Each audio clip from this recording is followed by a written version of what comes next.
Setelah Yongho pingsan, Yongho langsung dilarikan ke rumah sakit oleh manajer Park. Dan tim dokter dengan sigap menolongnya hingga akhirnya Yongho bisa kembali bernafas. Sementara Banggel buru-buru mendatangi ayahnya, namun semua terlambat. Pimpinan Yongho alias Junhyun telah wafat dan Sonhee pun menangis histeris. Saat Sokdu hendak menutupi jasadnya, Banggel melarangnya karena Banggel masih tak percaya ayahnya telah tiada. Kemudian, Yongho pun berlari menghampiri Sokdu yang membawa jasad Yongho sambil histeris. Namun, Sokdu meminta Yongho menjauhinya karena ia bukan keluarga. Berita kematian pimpinan Yongho pun tersebar. Jae-song mendatangi Jae-gyong dengan emosi karena tahu Jae-gyong yang menghabisi ayah mereka. Jae-gyong berkata, ini semua karena Jae-song bergabung dengan Banggel. Jadi, jika Jae-song masih ingin hidup, ia harus menjauhi Banggel, agar nantinya hanya Banggel dan Sonhee yang menanggung akibatnya. Jae-gyong berdalih ia mengikuti semua didikan ayahnya untuk melindungi Choi-song, dan meminta Jae-song memanfaatkan Banggel seperti biasanya, juga melindungi satu sama lain. Padahal sebenarnya Jae-gyong menghabisi ayahnya, dan sesaat sebelum membunuh, ia menemukan kamera yang dipasang Yongho. Yongho yang kemudian melihat rekaman itu merasa terpukul. Saat wartawan datang untuk mencari informasi, Sokdu bilang pada mereka jika pimpinan wafat setelah 2 bulan lebih koma. Dan kemudian Jae-gyong datang dengan wajah sedihnya meminta para wartawan tak menulis berita aneh-aneh agar ayahnya bisa pergi dengan tenang.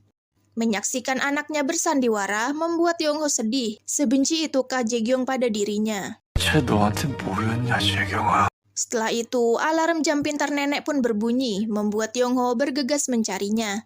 Saat Yongho sampai pada titiknya, nenek tak ada di sana dan membuat Yongho panik. Ternyata nenek pingsan di jalanan. Yongho pun segera menghampirinya, dan tak lama nenek pun sadar. Yongho pun menangis di pelukan nenek karena ia merasa bersalah atas kematian Junhyun.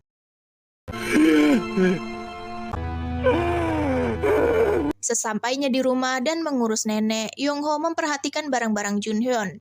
Ia melihat ingatan Junhyun semasa hidup menjadi kebanggaan nenek hingga tak sadar air matanya menetes. Keesokannya, upacara pemakaman diadakan. Banggel dan Sonhee amat terpukul. Saat Jae-gyong datang, Sonhee mencengkramnya. Jae-gyong langsung ketus dan meminta Sonhee berhenti bersikap munafik. Karena ini sebab Sonhee menolak mendukungnya. Banggel dengan tegas berkata, anehnya saat ayah tewas, semua CCTV rumah sakit tak berfungsi dan ada orang yang melihat Jae-gyong terakhir masuk kamar ayah. Jae-gyong mengelak, lalu menampar Banggel. Ia berkata Sonhee dan Banggel harus membayar hutang berkali-kali lipat. Jae-gyong pun tak membiarkan Sonhee dan Banggel hidup enak. Ia meminta ketua tim Jo menggeledah kamar mereka untuk mencari barangkali ada bukti rekaman, namun tak ada. Juga mengambil segel resmi dan tabungan mereka untuk menjebaknya. 유언장 오픈 타이밍 맞춰볼게. Ketika Jae-song dan Eun-se melayat, anak-anak bingung karena orang tua mereka tak ada yang sedih dengan kepergian kakek.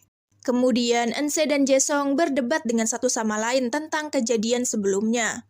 Saat Banggel datang dan melihat Jae-song kembali ke setelan awal, Banggel bilang jika Jae-song sama saja dengan Jae-gyong, dan ia pun mengusir mereka.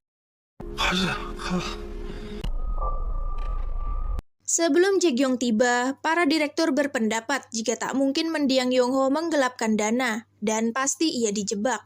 Ketika Jae-gyong sampai, ia pun langsung mengambil keputusan untuk melakukan investigasi besar-besaran pada petinggi Choi-song termasuk dirinya. Dengan percaya diri, Jae-gyong bilang jika ia terbukti terlibat, maka ia akan mundur dari pencalonan. Setelah selesai, sekretarisnya mengabari jika Sokdu kini mengundurkan diri dari rumah sakit. Jae-gyong pun langsung menemuinya karena merasa curiga. Namun ketika pulang, ia melihat banyak barang baru berserakan. Sokdu bilang mulai sekarang ia akan hidup sebagai suami pimpinan Choi-song. Padahal Sokdu tahu alat pernafasan ayah mertuanya dilepas Jae-gyong. Sokdu pun tersenyum dan memberi selamat karena tujuan Jae-gyong telah tercapai. Sedangkan Jae-gyong terdiam karena merasa aneh dengan suaminya.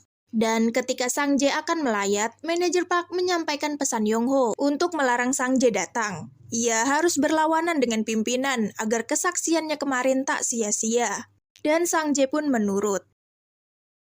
Di malam harinya, Yongho datang ke tempat duka dengan penuh rasa bersalah karena selama ini ia tahu anaknya berusaha membunuh Junhyun. Namun, ia justru dibutakan ambisinya melindungi Choi Song. Yongho pun meminta maaf karena ia merasa gagal dan berjanji akan memperbaiki semuanya.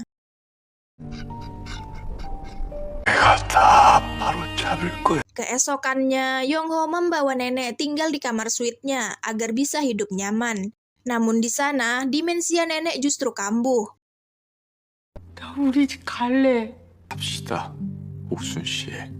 Akhirnya, Yongho membawa nenek kembali ke tempat semula di Ajongdong. Dan nenek pun kembali normal. Kini, Yongho pun memperlakukan nenek penuh perhatian sebagai penebusan dosanya. Serta memenuhi rumah dengan barang-barang pintar agar nenek tak perlu repot. 꽃길만 걸으라고. Kemudian, Banggel menghubunginya. Saat Yongho datang dan melihat Banggel mabuk karena sedih kehilangan ayahnya, Yongho pun terpukul. 빨리 갔어. Keesokannya, Sonhee marah karena jasad Yongho akan dikremasi. Padahal ia minta jasadnya diotopsi agar kebenaran terungkap. Namun Jae-song bilang orang luar tak boleh ikut campur. Disusul anggota lain yang mengucilkan Sonhee. Lalu wasiat Yongho pun dibacakan. Ia membagikan beberapa aset pada keluarganya. Namun untuk keseluruhan aset akan diwariskan pada pemimpin Choi Song berikutnya. Setelah itu, petugas kejaksaan datang dan menangkap Sonhee. Katanya Sonhee terkait dengan penggelapan dana Yongho. Sonhee dan Banggel merasa kebingungan, sedangkan Jae-gyung tersenyum. Banggel merasa kesal, namun semua orang justru menyalahkannya. 영원한 왕따지. 저게 끝까지. Saat Sonhee diinterogasi, Sonhee menerima semua tuduhan. Bahkan ia rela jika harus dipenjara, asalkan mendiang suaminya bisa dinyatakan tak bersalah. Banggel pun menelpon Sang Jae dan menceritakan semuanya. Sang Jae bilang ia pasti berusaha membebaskan Sonhee. Namun ketika Banggel menelpon Yongho, Yongho tak mengangkatnya. Kemudian Jae-song diam-diam menemui Banggel. Jae-song minta maaf dan bilang ia tetap bersama Banggel. Ia terpaksa berpihak pada Jae-gyung karena hanya ini cara menipu Jae-gyung. Jae-song pun mengajak Banggel bersandiwara. Tak lupa Jae-song memberi Banggel uang dan meminta Banggel mencari rumah lain karena di sini berbahaya. Apalagi kini Jae-gyung resmi diangkat menjadi pimpinan Choi Song. 함께 하시죠. Saat Banggel dan manajer Park ada di kantor, semua pegawai menatap mereka sinis karena berita Sonhee ditangkap telah menyebar. Sementara itu, Jae-gyung yang berbangga diri memasuki ruangannya yang baru sebagai pimpinan Choi Song. 강재경. Lalu, Banggel pun menemuinya dan bilang akan memberikan saham Choi Song Solution yang dimilikinya pada Jae-gyung, asal Jae-gyung mau membebaskan ibunya. Dan Jae-gyung pun setuju. 바로 구속영장 기각될 거야. Upacara pelantikan pun diadakan. Jae-gyung berpidato dan bilang ia akan membentuk tim bisnis masa depan yang diketuai oleh Yongho, yang membuat Banggel dan manajer Park terkejut. 대성그룹 미래사업팀 팀장. Sebelumnya, Yongho menemui Jae-gyung dan meminta maaf. Ia berdalih awalnya ingin membalas dendam karena kecelakaannya dengan memanfaatkan Banggel. Namun kini ia sadar kekuatan yang dimiliki Jae-gyung. Jadi ia ingin bergabung kembali dan akan memberikan apapun yang Jae-gyung inginkan. Termasuk Banggel menyerahkan sahamnya adalah rencana Yongho. Karena sebenarnya Yongho akan menjatuhkan diri bersama Jae-gyung. Sementara Jae-gyung tak bisa menolak Yongho karena tahu Yongho pintar. Setelah selesai, Banggel menemui Yongho untuk minta penjelasan. Namun di depan Jae-gyung, Yongho justru memojokkan Banggel dan bilang jika Banggel sudah tak menguntungkan baginya. Jae-gyung pun senang dengan kinerja Yongho. 내 탓하지 마.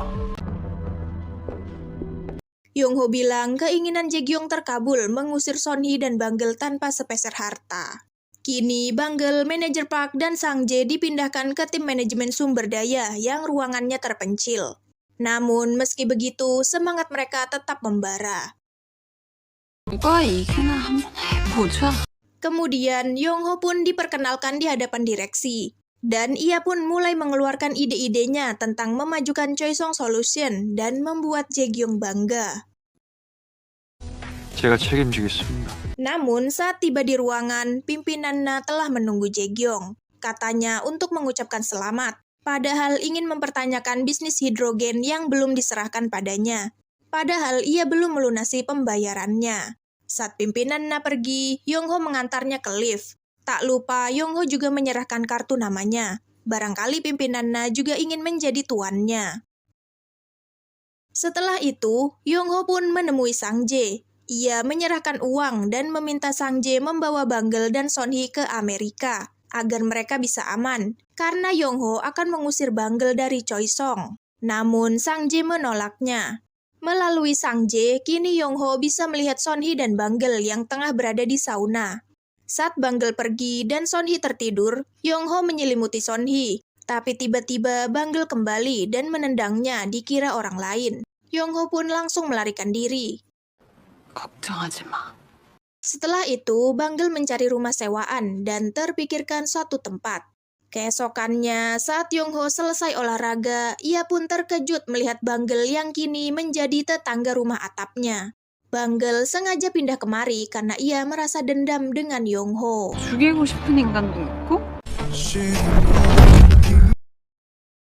Nah, itu tadi episode 9 Reborn Rookie. Makasih buat yang udah nonton dan sampai jumpa.